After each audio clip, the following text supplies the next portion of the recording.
大家睇下呢四 pair 嘅例子，第一 pair 就係呢個 loose 同埋 lose 呢兩個字，大家睇下佢 IPA 前邊都係一樣，只不過個尾音唔同，一個係 voiceless consonant， 一個係 voiced consonant。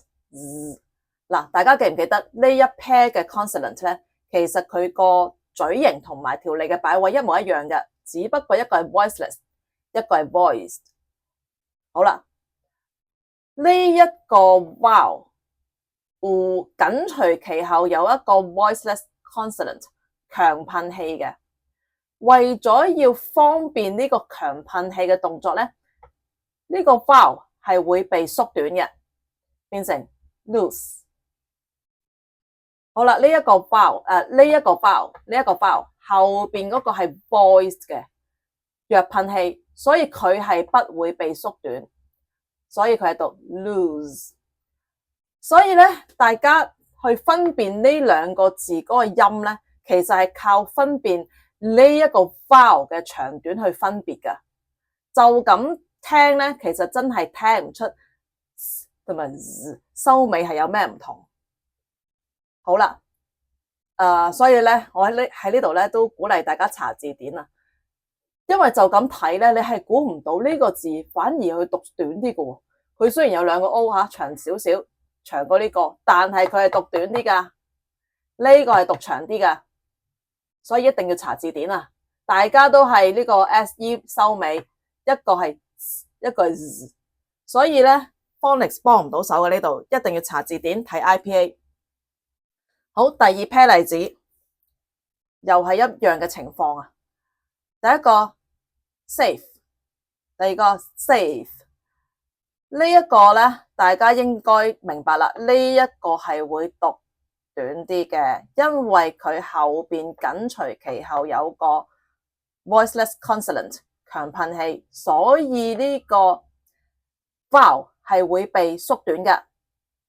而呢一個vowel 後邊咧係一個 voiced consonant， 佢不會被縮短，所以聽起上嚟咧，呢個短啲，呢個長啲。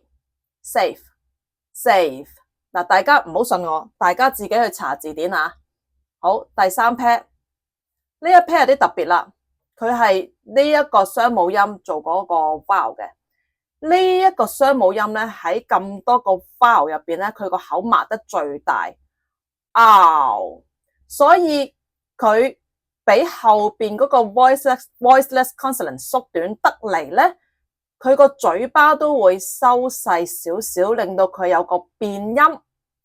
所以咧呢個字大家其實都識啦 ，out。佢前邊呢個原本讀 out 嘅音咧，變咗做 out， 短得嚟仲變咗音嘅，大家記住咯。嗱，呢個咧。後邊呢個唔係 voiceless consonant， 係一個 vowel， 所以佢係冇被縮短嘅，就咁讀冇被縮短，冇變音。好啦，最尾呢一對例子 ice 同埋 eyes， 大家睇下佢嗰個 IPA， 大家都係呢個 I 開始嘅，但係個收尾咧就係一個係 voiceless， 一個係 voiced。咁呢一個雙母音咧，又係個嘴巴擘得非常之大嘅，所以佢除咗會被後邊呢個 voiceless consonant 收短咧，佢仲係會收細咗個嘴巴少少，從而變咗音。原本呢個係讀 I， 佢而家縮短咗，同埋變咗音之後咧，就會變成 I， 所以呢個字係讀 ice。而呢一個 eyes 咧，佢後邊呢一個係個 voiced consonant， 所以呢度係冇被縮短，呢個雙母音冇被縮短，正常咁樣讀 eyes。